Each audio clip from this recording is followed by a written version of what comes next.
அட இங்க பாருங்க, நான் இந்த வழியா நடந்து வந்துகிட்டு இருக்கும்போது என்னடா செடியில சிகப்பு சிகப்பா தெரியுதேன்னு பார்த்தேன். இந்த செடியில சிகப்பா தெரிஞ்சா என்ன பழம் கிடைக்கும்னு சொல்லுங்க பார்க்கலாம்.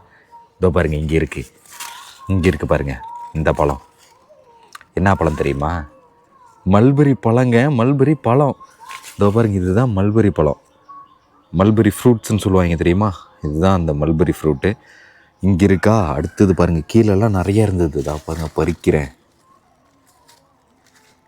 இந்த பாருங்கள், இங்கே அடுத்தது இங்கே இருந்ததே. ஏதோ பாருங்கள், நிறையா இருக்குது. இதோ இங்கே இருக்குது. ஒரே செட்டில் பாருங்கள் எவ்வளோ பழம்.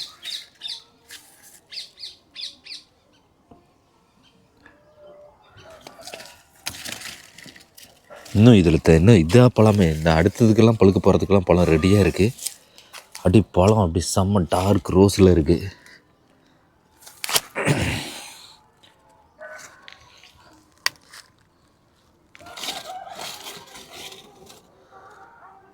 ஓகே, இந்த செடியில் அவ்வளோதான். ஆனால் அடுத்தது பழுக்கத்து ரெடி ஆகிறதுக்கு பழம் நிறையா இருக்குது. நான் பக்கத்து செடியில் பார்ப்போம். இதில் எக்கச்சக்க காய் இருக்குது. இதை பார்த்திங்கன்னா இதில் எக்கச்சக்கமாக காய் இருக்குது. இதில் பாருங்கள், இந்த பூச்சி இதெல்லாம் வந்து உட்காருது. ஏன்னா இதில் அந்த பழம் வந்து செம்ம டேஸ்ட்டாக இருக்கும், செம்ம ஸ்வீட்டாக இருக்கும். இதோ பாருங்கள், இதில் பாருங்கள் எவ்வளோ பெரிய காய் இருக்குது. உள்ளெல்லாம் நிறைய காய் இருக்குது. பிஞ்சு விட்ருக்கு, நிறைய பிஞ்சு விட்ருக்கு. இதுக்குள்ளே எல்லாமே நிறையா பிஞ்சு இருக்குது. வேறு லெவலு. இந்த சைடு ஃபுல்லாக இந்த பிஞ்சு இருக்குது. இப்போ நீங்கள் பார்த்தீங்கன்னா, இப்போ நம்ம கையில் இருக்கிறது இதுதான் பார்த்தீங்கன்னா மல்பெரி ஃப்ரூட்டு. எவ்வளோ சூப்பராக இருக்குது பாருங்கள். நல்லா சகப்பு சகப்பாக செம்மையாக இருக்குது. அப்படியே சாப்பிட்லாம். இது எதுவுமே பண்ண தேவையில்ல, செம்ம டேஸ்ட்டாக இருக்கும். இதுதான் இப்போ நம்ம இதை வச்சு வெளுத்து வாங்க போகிறோம். என்னடா டாமே, இன்றைக்கி நம்ம அந்த கேமரா ஸ்டாண்டில் குருவி உக்காந்து நம்மளை பார்த்து கத்தி வெல்கம் பண்ணுது காலையிலேயே. என்ன கூடு கட்டுறியா? உள்ள கட்டு. உனக்காக தான் அந்த பொந்து விட்டு வச்சுருக்கேன். எந்த குருவி வேணாலும் போய் கட்டி. உள்ளதாண்டா இருக்குது, அங்கே போடுறா. டாமு, உள்ளேருந்து ஒரு குருவி வருதுடா. எட்டி பார்த்துக்கிட்டு இருக்குது. செம்மையாக இருக்குது போகிறான். அந்த பொந்துக்குள்ளே கிளி போயிருக்கு. ஓடிடுச்சுடா. நான் ஃபோனில் ஜூம் போட்டு எடுக்கலான்னு பார்த்தேன், ஆனால் அதுக்குள்ளே ஓடிச்சுடா அந்த கிளி. பரவாயில்ல, கட்டுட்டோம். எத்தனை சட்டி தலையனுங்க சொன்னானுங்க, அங்கெல்லாம் கிளி கூடு கட்டாது, அது ஹாட் பாக்ஸு அயன் பாக்ஸுன்னு. இப்போ பாரு, எத்தனை குருவிங்க வந்து அந்த கூண்டுக்குள்ளே போயிட்டு வரப்போ எவ்வளோ ஹாப்பியாக இருக்குது. டேய் சோளமுத்தான், இங்கே படுறா. அதுக்குள்ளே ஏன்டா ஓடுறா? நான் வரேன், இருறா. டேய் இங்கே படுறா, வண்டு தலையா. டேய், எல்லா சண்டி மண்டி தலைய மாதிரி நீயும் இருக்காத. இங்கே பாரு, வா டாமு, என்னை கூட்டு போடா. இன்னைக்கு அநேகமாக கிளி இல்லைன்னு. டேய் எங்கடா? டேய் இங்கே பாரு, இங்கே ஒரு குட்டி மயில். குட்டி மயில் நிறைய இருந்திருக்கு. டே டாமு, இங்கே வாடா. ஓடிடுச்சுடா. அங்கே போடுற போய் அந்த மரத்தில் ஏறி உக்காந்துக்குச்சுடா. டேய் எத்தா சொட்டு பெண்மயில். டாமு எங்கே இங்கே தான் சுற்றிட்டு இருந்துடுடா. எப்படா கரெக்டாக பார்த்த நீ? அந்த கீழே குட்டியாக இருக்கும், எல்லாம் கீழே சுற்றுறதுனால கரெக்டாக கண்டுபிடிச்சிட்றேன். சூப்பரா டாமு. நேற்று பதிவில் சொன்னேன் பார்த்தீங்களா, ஒரு சைக்கிள் இப்போ செயினை கட் பண்ணால் அந்த செயின் சுற்றுறதே நின்று போயிடும். அப்படி என்ன ஆயிரும்? பெரிய ப்ராப்ளம் ஆகிடும். அந்த மாதிரி தான் இப்போ நமக்கும் சுற்றி நடந்துருச்சு. என்னன்னா, இப்போ பார்த்தீங்கன்னா மயிலை வந்து ஜூவில் தான் பார்த்துக்கிட்டு இருந்தோம். ஜூவில் போயிட்டு அங்கே போடுற மயில், மயில் ரெக்க அப்படின்லாம் பார்த்துட்டு இருந்த காலம் போய் இப்போ நம்ம காட்டிலே வந்து நம்மளை உசுரை வாங்க ஆரம்பிச்சிருச்சு. அவ்வளோ பிரச்சனை பண்ண ஆரம்பிச்சிருச்சு. அவ்வளோ மயில் பெருகிருச்சு. மயிலை ஜூவில் தான் போய் இனிமேல் மயிலில் ஜூவில் வச்சாங்கன்னா அது ஒரு மரியாதையே கிடையாது. இது என்னடா நம்ம காட்டில் இருக்கிறத பிடிச்சிட்டு வந்து இங்கே வச்சுருக்காங்க. இப்போ கோழிலாம் நம்ம காட்டில் தான் இருக்குது, குடிச்சு கொண்டு போய் ஜூவில் வச்சுருவாங்களா என்ன? அந்த மாதிரி அரிய வகை இது மட்டும் தானே ஜூவில் இருக்கும், அதை காப்பாற்றணும் அப்படின்ற மாதிரி. இப்போ பாருங்கள், அந்த மாதிரி தான் இப்போ அந்த நரி, கீரி இது எல்லாமே அழிஞ்சு போனதுனால இப்போ ஃபுல்லாக மயில் எக்கச்சக்கமாக வந்துருச்சு. அது பாட்டில் முட்டை வைக்கிது, பறிக்குது, வந்து நம்ம வெள்ளாமையே மோசம் பண்ணுது. ஆனால் இது எங்கே போய் கடைசியாக முடியும் அப்படின்னா, இன்னும் கொஞ்ச நாள். ஏன்னா இப்போ தான் இனப்பெருக்கம் நடந்துக்கிட்டு நிறைய மயிலுங்க இப்போ சுற்ற ஆரம்பிச்சிருச்சு. ஒரு வீட்டுக்கு ஒரு 4 மயிலாவது இருக்குது, அந்த அளவுக்கு வந்துருச்சு. இது எப்போ பிரச்சனையாக வரும்னா, இன்னும் ஒரு வீட்டுக்கு 10-20 மைல் ஆகும் பாருங்க, எல்லாம் அவங்க காட்டில் இது பண்ணி. அப்போ அந்த வெள்ளாமை வச்சோம்னா வெள்ளாமை அது ஃபுல்லாக முடிச்சிடும். அப்போ தான் பிரச்சனை வரும். அப்போ ஏன்னா இப்போ நம்ம மயிலை வந்துட்டு சாகடிக்க முடியாது. ஏதாவது பிரச்சனையாக இதாச்சுனாவே நம்ம மேலே மயில் வந்துட்டு தேசிய பறவையாக இருக்கனால பெரிய பிரச்சனையாயிரும். ஆனால் அது எப்படி அதை வந்து இப்போ கண்ட்ரோலுக்கு கொண்டுட்டு வர போகுது, நடக்க போகுதுங்கிறது ஒன்றுமே புரியல. பார்ப்போம். சொன்ன மாதிரி டாட்டாமே, இன்னைக்கு பெருசாக எந்தங்கையும் கொக்கை காணண்டா. இல்லை, கொக்கை இல்லை டாட்டாமே, கொக்கை காணும். இதோ பாருங்க, அங்கே ஒரு தென்னை மரம் இருக்குல்ல, இந்த ஒத்த குச்சி மாதிரி. இந்த தென்னை மரம் வந்து இடி விழுந்து, இது பக்கத்தில் இருந்த மரத்தில் தான் இடி விழுந்து அந்த மரம் செத்து கீழே விழுந்துருச்சு. இந்த மரம் அதோட தாக்கத்தில் இதாகி கொஞ்ச நாள் உயிரோடு இருந்தது, அப்புறம் செத்துச்சு. இதை அறுத்துருவாங்க. ஆனால் அது மேலே வந்துட்டு பார்த்திங்கன்னா பச்சை கிளி 2-3 கிளி கூடு கட்டி வச்சுருக்கு, ஓட்ட போட்டு. பச்சை கிளி மட்டும் ஏன் தான் மரத்து மேலே ஏறி அந்த மரத்தை ஓட்ட போட்டு கூடு கட்டுதோ தெரில. இந்த வயல் 2 வயலும் பார்த்திங்கன்னா சேனக்கிழங்கு போட்டிருந்தோம். அந்த சேனக்கிழங்கெல்லாம் ஓட்டி எடுத்து சேனக்கிழங்கு போட்டாச்சு. அந்த வயலும் ஓட்டி இப்போ ரொட்டேட்டர் ஓட்டி சமப்படுத்தி வச்சாச்சு. கிட்டத்தட்ட சேனக்கிழங்கு பிடுங்கி ஒரு 4 நாள் தான் இருக்கும். அதுக்குள்ளே அடுத்த பயிருக்கு பார்த்திங்கன்னா வயல் ஃபுல்லாக ரெடி ஆகிடுச்சு. இதில் என்ன போட போகிறோம் அப்படின்னு பார்த்திங்கன்னா கரும்பு புல் தான் இதில் நட போகிறோம். இது ஆல்ரெடி ஒரு போன வருஷம் சேனக்கிழங்கு போடுறதுக்கு அதுக்கு முன்னாடி வந்து பார்த்திங்கன்னா இதுக்குள்ளே கரும்பு தான் இருந்தது. அதுக்கப்புறம் இந்த நெல் நட்டுருக்க வயல் ஃபுல்லாக கரும்பு இருந்திருக்கும், நீங்கள் பார்த்துருக்கலாம். ரெகுலராக வீடியோ பார்க்குறவங்களுக்கு தெரிஞ்சிருக்கலாம். அதுக்கப்புறம் கரும்பு இது 3வது கட்டிங் கரும்பு வெட்டிட்டதுக்கப்புறம் இதை சரி ஓகேன்ட்டு எல்லாம் அழிச்சிட்டோம். இந்த வருஷம் தண்ணி கொஞ்சம் பத்தாமல் இருக்குமோ என்னமோ நினச்சோம். அப்புறம் ஒரு 2-3 மழை பெஞ்சுது பார்த்தீங்களா, அதில் நம்ம ஆடு எல்லாம் நல்லா தண்ணி ஓட ஆரம்பித்தோடனே ஓகே. ஏன்னா கரும்பு போட்டோம்னா வச்சுக்கோங்களேன், பெருசாக எந்த ஒரு ஒர்க்குமே இருக்காது. ஒரு கொஞ்சம் மெயின்டைன் பண்ணி வளர விட்டால் போதும். அதுக்கப்புறம் அது ஒரு கட்டிங் 2 கட்டிங்னு தண்ணி தான் மெயின். அதுவும் ட்ரிப்பில் நம்ம விட்டுருவோம், ட்ரிப்பில் தான் விடுறோம். தண்ணி நம்ம திருப்ப போகிறது கிடையாது, அந்த மாதிரிலாம் பண்ண போகிறது கிடையாதுங்கிறதுனால தண்ணி அந்த கரும்பு போட்டு கரெக்டாக தண்ணி இருந்து மெயின்டைன் பண்ணிட்டு வந்துட்டோம்னா வச்சுக்கோங்க, அது பாட்டில் கொஞ்சம் ஆள் லேபருங்க நமக்கு இப்போ கிடைக்கிறதே ரொம்ப கஷ்டமாக இருக்குது அந்த விவசாய வேலைக்கு. அதனால் இது வந்து வேலை கொஞ்சம் கம்மியாக இருக்கும். கொஞ்சம் ரெடி ஆகிடுச்சுன்னா அதுக்கப்புறம் அது பாட்டில் வளர்ந்துட்டு கிடக்கும், வருஷத்து பயிர். அதனால் எந்த பிரச்சனையும் இல்லை. அடுத்த கட்டிங்க்கும் நீங்கள் அப்படியே விட்டுறலாம், எதுவும் எந்த இதுவும் பண்ண தேவையில்லை. அப்படிங்கிறப்ப அது பாட்டில் போய்கிட்டு இருக்கோம். அதனால தான் இந்த மாதிரி வெள்ளாமையை இப்போ சூஸ் பண்ண ஆரம்பிச்சிட்டோம். அந்த சைடும் பார்த்திங்கன்னா பாக்கு போட்டிருக்கோம்ல, அதுக்கு அந்த பக்கம் பாக்கு இருக்குது. பாக்கு ஏன் அப்படி வச்சுட்டோன்னா எல்லாம் லேபரோட ஷார்ட்டேஜ்னால தான். யாரும் முன்னாடி மாதிரிலாம் வேலை செய்யணும், உழைக்கணும் அப்படின்லாம் உழைக்கிறதுனா லொல்லுன்னு இல்லை. நம்ம டாம் மாதிரி வேலை ஹார்ட் ஒர்க் செய்கிறதுக்குலாம் இப்போ யாருமே தயாராக இல்லை. ஸ்மார்ட் ஒர்க் செய்யணும்னு நினைக்கிறாங்க. ஏன்னா அப்படி செஞ்சால் தான் இப்போது இருக்கிற ஜென்ரேஷனில் நம்ம சம்பாதிக்க முடியும். வளர்ந்துக்கிட்டு இருக்க காலகட்டத்தில் நாம்ளும் அது கூட சர்வே பண்ணி போக முடியும். அதனால தான் அந்த மாதிரி பண்ணணும்னு நினைக்கிறாங்க. ஆனால் அதனால் பின்னாடி நிறைய பிரச்சனைகள் வருது, பாதிப்பு வருது. பார்ப்போம், எல்லாத்தையும் ஃபேஸ் பண்ணி கொண்டுட்டு போயிட்டே தான் இருக்கணும். டாமே இப்போ டக்ஸை காட்டிட்டு நிற்காத, கிளம்பி முன்னாடி போ. பால் ஆட்டத்துறா, போடா. எங்கே இதுக்குள்ளே இது இருக்கா? இது பார்த்தீங்கன்னா பட்டாசுக்கு பதிலாக இந்த தட்டு. பட்டாசு இதுக்குள்ளே தான்டா இருக்குது. இங்கே பாடுறா தாமு, நான் வச்சுட்டு போனேன். ஆனால் இதெல்லாம் இப்போ வெடிக்காது, ஏன்னா பனியில் இருந்துருதுல்ல. வேண்டாம், பட்டாசை பற்ற வச்சுட்டு டைம் வேஸ்ட் பண்ண வேணாம். நீ குக்கை காணோம், வா வீட்டுக்கு போகலாம். வீட்டில் போயிட்டு என்ன வேலையோ அதை பார்க்கலாம். நம்ம பார்த்திங்கன்னா நேற்று இங்கே இருந்த ஒரு மாமரம்னு சொல்லி நம்ம கொடுத்த மரம் ஒரு வருஷம் 1.5 வருஷம் ஆயிடுச்சு. இது வந்துட்டு ஒட்டு மரம் தான். இதை கொடுத்து நம்ம வளர்த்தி இதில் காயெலாம் வந்தது. அந்த காய் பார்த்தா தினுசாக தான் இருந்தது, ஆனால் மாயிலை மாதிரியே தான் அந்த மாமரம் வாசம் தான் அடிக்குது. ஆனால் பார்த்திங்கன்னா அது ஒரு காய் சாப்பிடவே ஒரு மாதிரியாக இருந்தது. அதனால் என்ன பண்ணிட்டோம் அப்படின்னா, இந்த இடத்துல அது நிழல் கட்டிக்கிட்டு சும்மா அது காயும் நம்ம சாப்பிட போகிறதில்ல, எதுக்குமே பயன்படுத்த போகிறதில்லன்ட்டு நேற்று மரத்தை நாங்கள் அறுத்துட்டோம். அறுத்ததுக்கப்புறம் நேற்று ஒரு கொத்து தூக்கி கொண்டு போய் நம்ம பாய்ஸுக்கு போட்ட உடனே நம்ம பாய்ஸ் வச்சு வெளுத்து வாங்க ஆரம்பிச்சிட்டானுங்க. சரி ஓகே, இன்றைக்கி வந்துட்டு நம்ம பாய்ஸுக்கு இந்த மா இலைகளையே கொடுத்துர்லாம். ஆனால் இது மா இலையா இல்லை என்ன இலை? ஆனால் இது வந்து இலையிலலாம் பார்த்திங்கன்னா மாந்தளை வாசம் தான் அடிக்குது. ஆனால் இலை பார்த்திங்கன்னா இப்படி வருது, என்னான்னு சொல்கிறதுனே தெரியல. அந்த மாதிரி இருக்குது. ஆனால் இன்றைக்கி நம்ம பாய்ஸுக்கு இதை தான் கொடுத்துக்க போகிறோம். வச்சு ருசித்து சாப்பிட போகிறானுங்க. நம்ம பாய்ஸுக்கு மாந்தலைகள் வந்து ரெடியாகி கட்டிக்கிட்டே இருக்கார் அண்ணன். அதே மாதிரி கீழே பார்த்திங்கன்னா சின்ன சின்ன கோழி குஞ்சுகள் இருக்குது. நேற்று நண்பர் ஒருத்தர் கமெண்ட் பண்ணியிருந்தார். என்ன கமெண்டில் சொல்லியிருந்தார், பிரசாந்த்னு ஒருத்தர், அண்ணா வணக்கம், அப்படியே பெருவிடை நாட்டுக்கோழி வளர்க்க பாருங்கள், நல்லா இருக்கும் அப்படின்னு சொல்லியிருக்காரு. நம்ம வந்து ஃபஸ்ட்டு பார்த்திங்கன்னா நம்ம பெருவிடை தான் நம்ம பார்த்து வளர்த்து ரெடி பண்ண ஆரம்பித்தோம். சண்டை சேவலோட கிராஸ் தான் வாங்கிட்டு வந்து நம்ம எல்லாமே பண்ணிக்கிட்டு இருந்தோம். அதை நாங்கள் வாங்கிட்டு வந்து விட்டு கிட்டத்தட்ட பார்த்திங்கன்னா ஒரு 2 வருஷம் ஆகிடுச்சு, 2-3-4 வருஷம், ஒரு 5-6 வருஷமே ஆகிருக்கும் சொல்லப்போனால். அப்போ இருந்து அதே இதில் அப்படி முட்டை வைக்க அதே அடை வச்சு தான் நம்ம வந்து குஞ்சுகளை உற்பத்தி பண்ணிக்குவோம். நம்ம குஞ்சு வெளியிலேருந்து வாங்க மாட்டோம். அப்போ அந்த பெரிய இதுலேருந்து அப்படியே எடுத்துகிட்டு வந்து விட்டதை அப்படியே ரெடி பண்ணிக்கிட்டே இருந்தோம். இப்போ பார்த்திங்கன்னா எல்லாமே மிங்கிள் ஆகிடுச்சு. இப்போ என்ன ஆகிடுச்சுன்னா, பெருசாகவும் வருது, சின்னதாகவும் இருக்குது, எல்லாம் அப்படியே அந்தந்த ஒரு இதாகவே மாறிடுச்சுன்னு வச்சுக்கோங்களேன்.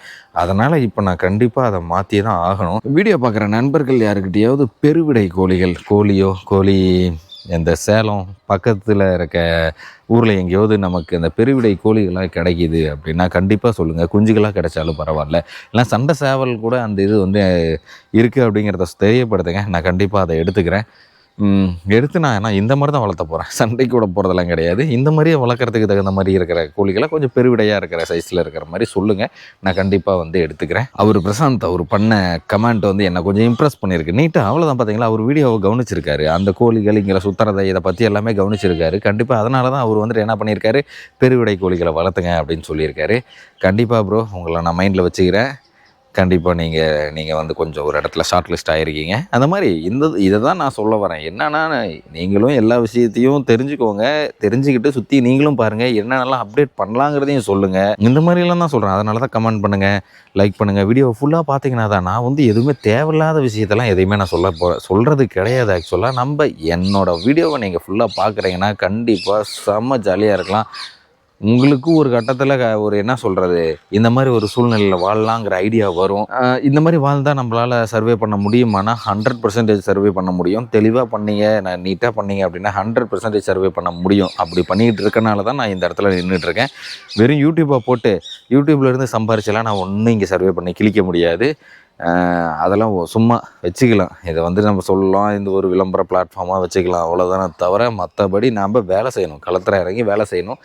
அதுக்கு தகுந்த மாதிரி நம்ம தயாராக இருக்கணும். நான் எல்லாத்தையும் வந்து பண்ணுங்க அப்படின்னு சொல்ல, நீங்கள் இந்த மாதிரின்னு சொன்னோடனே உனக்கு என்னப்பா அவங்க அப்பா அம்மா சேர்த்து வச்ச காசு சொத்து இருக்குது, அது இருக்குது, ஆட்டுக்குட்டி இருக்குது அப்படின்னு நீங்கள் பேச ஆரம்பிச்சிடாதீங்க. இதில் என்னன்னா, இருக்கிறவங்கள தான் நான் சொல்கிறேன். இல்லாதவங்க கம்முன்னு உங்கள் வேலையை பாருங்கள். இருக்கிறவங்க வந்து இந்த மாதிரி சூழ்நிலையில் கண்டிப்பாக வாழ முடியும். சரியா? இல்லைன்னா உருவாக்கணும்னு நினைக்கிறவங்க உருவாக்குங்க. ஜாலியாக கண்டிப்பாக வாழ முடியும். இன்றைக்கி நம்ம லேடி பாய்ஸுக்கு எல்லாம் வந்துட்டு பட்டு தலையும் கலந்துருக்கு. அதே மாதிரி அந்த நம்ம இந்த இலையும் கலந்துருக்கு, மா இலையும் கலந்துருக்கு. ஆனால் அந்த மா இலையை எல்லாருமே மோந்து தான் பார்க்குறானுங்க. பெருசாக எவனும் திங்கலை, பட்டு தலையை தான் இது பண்ணிட்டுருக்கானுங்க. சுற்றி திங்கிறதுக்காக அலை மோதுறானுங்க. என்னடா தீனி இருக்குது ஆனால் திங்க முடியலையேன்னு பார்த்துட்டு இருக்கானுங்க. அந்த மாந்தலையை இப்போ தான் பறித்து சாப்பிட ஆரம்பிச்சிருக்கு. கொஞ்சம் கொஞ்சமாக தான் அப்படியே பழக ஆரம்பித்து அப்படியே அந்த இதை பார்த்து சாப்பிட ஆரம்பிக்கும். ஏன்னா இது வாழ்நாளில் இந்த தலைகளை சாப்பிட்டே இருக்காது. அங்கே போய் என்ன குதியாலம், அங்கெல்லாம் குதியாலம்லாம் அப்புறம் போட்டுக்கலாம். வந்து முதல்ல உங்களுக்கு அரிய வகை இலை கொடுத்துருக்கோம், அதை வந்து சாப்பிட்றா சட்டி தலையாடே போயரு வாடகைக்கு கீழே டே இங்கே போடுறா. சரி, என்னமோ பண்ணிகிட்ருங்க. சமத்து பிள்ளைகளாக 3 பேர் நல்லா தின்னுட்டே இருங்க. வந்துடுவாங்க உங்களுக்கு கம்பெனி கொடுக்க. சரியா? உங்களுக்கான அதிகமாக வெட்டி கட்டி இருக்கிற பட்டு தலைகள் அதிகம்தான். இருந்தாலும் நல்லா சாப்பிடுக்கடா. ராபு சோபு, ராமு சோமு, இங்கே பாடுறா. ராமு சோமு இங்கே வாடா. சரி, தின்னுங்க. நம்ம பெரிய பாய்ஸ்க்கும் பார்த்தீங்கன்னா இந்த இலைகள் தான் கொடுத்துருக்கு. இப்போ நம்ம இறக்கி விட்ட உடனே எப்படி வந்து வெளுத்து வாங்குறாங்கன்னு பார்ப்போமா? வாங்கடா. ஏடா முனியா, எங்கே புது முனியா? இந்த அங்கே இருக்கானா? போடா எல்லாம் போடா.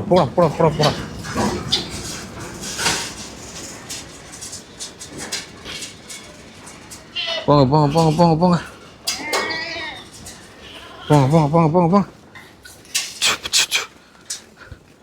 கருவாச்சு, என்ன பார்க்குற? என்னடா புது இலையாக இருக்கே அப்படின்னு பார்க்குறியா? தின்னு எல்லாம் திங்கிற இலையாக இருந்தானா தானே திம்பிங்க நீங்கள். போட முடியா உள்ளே போ. அதான் உனக்கு புது இடம் வந்துருச்சு இல்லை, அப்புறம் நான் ஜாலியாக என்ஜாய் பண்ணு. எவ்வளோ பேர் இருக்காங்க பாரு. அப்போ ஒண்டி கட்டியா ரொம்ப முரட்டு சிங்கிளோடு இருந்தேன். இப்போ என்ன உனக்கு ஜாலி? வந்துட்டேன் காத்த வராயா? வந்துட்டேன். அப்போடா போ. புலம்பு.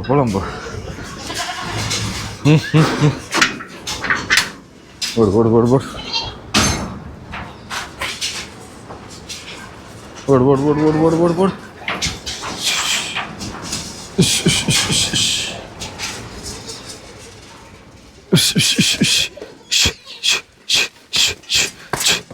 நம்ம பாய்ஸும் பார்த்தீங்கன்னா வந்து பார்த்த உடனே ஆப்ரேட் பண்ண ஆரம்பிச்சிட்டாங்க. என்னடா புது இலையாக இருக்குது? ஏன்னா நேற்று இவங்களுக்கு உடச்சி கொடுத்து தான் செக் பண்ணேன். நல்லா தின்னானுங்க. அதனால தான் இன்றைக்கி நமக்கு இந்த இலையை வெட்டி கொடுத்துருக்கோம். சரியா காத்து? நல்லா சாப்பிடு. சரியா? Good bye. பனிக்காலம் அதிகமாக நமக்கு இந்த இடம் பார்த்திங்கன்னா பிடிச்ச மாதிரி மாறிக்கிட்டே போய்கிட்டே இருக்குது. இப்போ பாருங்கள், நான் ஆரம்பத்தில் காட்டுறேன். கடைசி ஒரு 2-3 பதிவுக்கு முன்னாடிலாம் போய் பார்த்துருந்தீங்கன்னா தெரிஞ்சிருக்கும். பார்த்தீங்கன்னாலும் தெரியும்.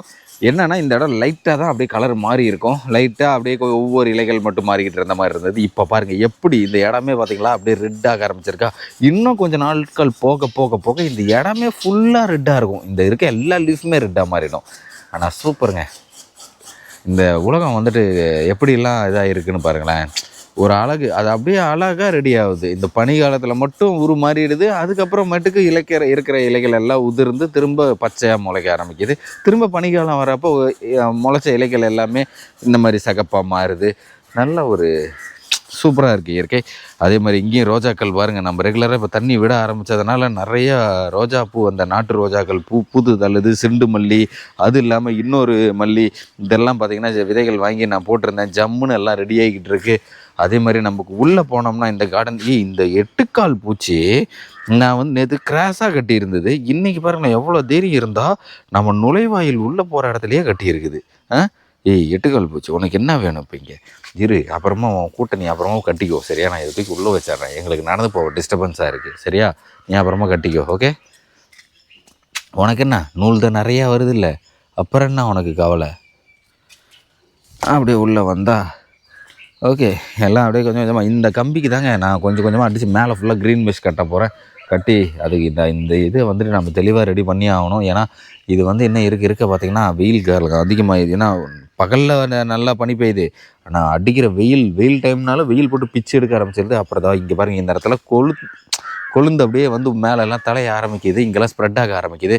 இதெல்லாம் தெளிவாக ஸ்ப்ரெட் ஆகணும். அதுக்காக நம்ம பாருங்கள், ஒன்றுக்கு ஒன்று சுற்றிக்கிட்டு எப்படிலாம் பண்ணுதுங்க. ஏண்டி உங்களையே நீங்களே சுற்றிக்கிறீங்க? இந்த பக்கம்லாம் எவ்வளோ இடம் இருக்குது, போய் இந்த பக்கம்லாம் சுற்றுறது. இந்த ஆண்டையே போய் சுற்றினு நீயே உன்னையே சுற்றிக்கிட்டு எதுக்கு இந்த வேலை, தேவையில்லாத வேலை? வா, நான் சுற்றி விட்றேன் உன்னை. எங்கே போகணுன்னு நீ நினைக்கிறேன்னு சொல்லு, நான் சுற்றி விட்றேன். போகிறதுக்கு எவ்வளோ இடம் இருக்குது.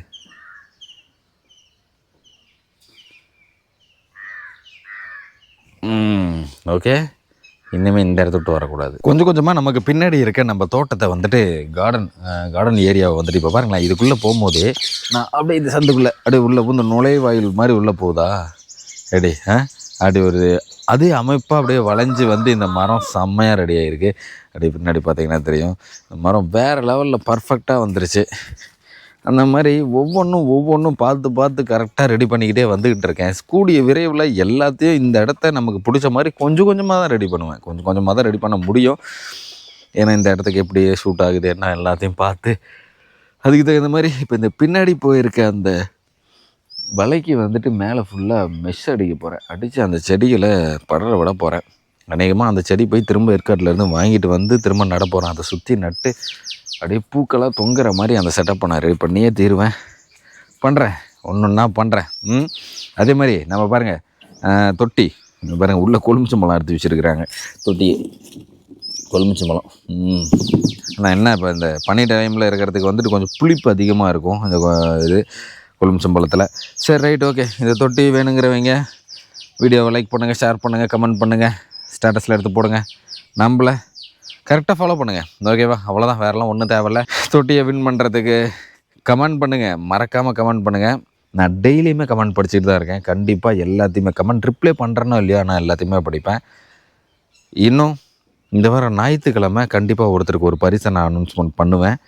இந்த தொட்டி வந்து வின்னர் வந்து எப்போனா இந்த மந்தோட லாஸ்ட்டில் தான். நடுவில் நான் கிஃப்ட் கொடுப்பேன்னு சொன்னேன்ல, அந்த கிஃப்ட்டு என்ன கிஃப்ட்டு, யார் வாங்க போகிறான் என்னங்கிறது எல்லாத்தையுமே நான் இந்த ஞாயிற்றுக்கிழமை ஒரு கிஃப்ட் ஒருத்தருக்கு இருக்குது. மறக்காமல் இது பண்ணுங்கள், ஓகே? சப்ஸ்கிரைப் பண்ணிட்டு சேனலை ஷேர் பண்ணி விடுங்க. மெயினாக உங்களுக்கு எந்தளவுக்கு ஷேர் பண்ணுறீங்களோ அதுதான் மேட்ரு.